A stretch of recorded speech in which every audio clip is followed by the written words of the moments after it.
kamu udah loyal ke tempat kerja kamu udah masuk tiap hari, kamu udah masuk tepat waktu, tapi tiba-tiba kamu dapat surat dari atasan kamu. Pas kamu buka, isinya, maaf, Anda kami putus hubungan kerja. Sakit, tentu saja sakit. Siapa sih yang nggak sakit kalau digituin? Oleh karenanya, dalam video kali ini, saya akan membahas tentang pemutusan hubungan kerja atau bisa disingkat dengan PHK, berkaitan dengan legalitas, jenis, contoh kasus, sampai hak-hak pekerja yang harus dipenuhi sebelum diputus hubungan kerja. Oleh karenanya, simak video ini sampai habis. Baik, memasuki bab yang pertama, yakni definisi. Menurut hukum, PHK adalah pengakhiran hubungan kerja karena suatu hal tertentu yang menyebabkan hak dan kewajibanmu antara kamu dan perusahaan itu selesai. PHK itu tidak bisa dilakukan sembarangan. Ada undang-undang yang telah mengatur terkait regulasinya.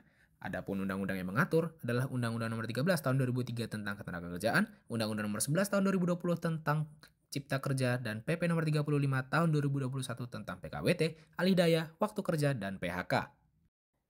Jika kita melihat Undang-Undang Ketenagakerjaan dan pendapat para ahli, maka kita akan sampai pada kesimpulan yang sama, yakni PHK adalah saat di mana hubungan antara para pekerja atau buruh dengan pengusaha itu berakhir atau selesai.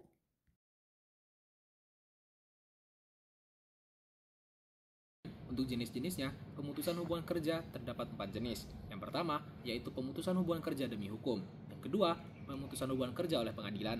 Yang ketiga, pemutusan hubungan kerja oleh pekerja. Dan keempat, pemutusan hubungan kerja oleh pengusaha. PHK itu nggak bisa ngasal. Semuanya itu ada alasan yang kuat dan prosedur yang harus dijalankan. Adapun contoh alasan yang sah seperti perusahaan bangkrut, rasionalisasi, karyawan mangkir 5 hari tanpa kabar, kemudian adapun kesalahan berat seperti mabuk, intimidasi, dan mencuri, dan lain sebagainya. Kemudian adapun alasan-alasan yang mencegah hal ini. Yang pertama, lagi hamil, lagi sakit, atau ikut serikat buruh, beda agama, beda suku, dan lain sebagainya.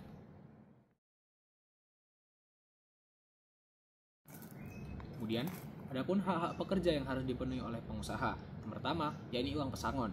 Yang kedua, yaitu uang penghargaan masa kerja atau UPMK. Yang ketiga adalah uang penggantian hak atau disingkat UPH. Jadi, jika ketiga hal tersebut tidak terpenuhi, maka Anda bisa meminta surat resmi.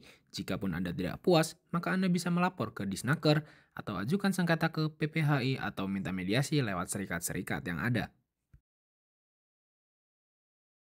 Memasuki contoh studi kasus, saya akan mengangkat berita tentang PT AFU Innovation Technology. PT AFU Innovation Technology merupakan sebuah perusahaan yang bergerak di bidang kecantikan. Perusahaan ini telah melakukan PHK kepada 92 karyawan yang dimiliki mereka pada masa menjelang Lebaran tahun ini.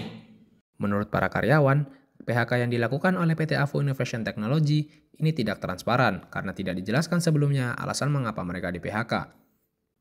Selain itu, PT AFU Innovation Technology melakukan PHK ini secara dadakan. Padahal, dalam PP Nomor 35 Tahun 2021 telah diatur bahwa jika ada PHK harus diberitahukan 14 hari sebelumnya.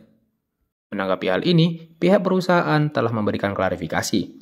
Klarifikasi tersebut berisikan bahwa pihak perusahaan telah melakukan PHK sesuai dengan ketentuan pada pasal 43 Undang-Undang Cipta Kerja yang berbunyi, pengusaha dapat melakukan pemutusan hubungan kerja terhadap pekerja atau buruh karena alasan perusahaan melakukan efisiensi yang disebabkan perusahaan mengalami kerugian.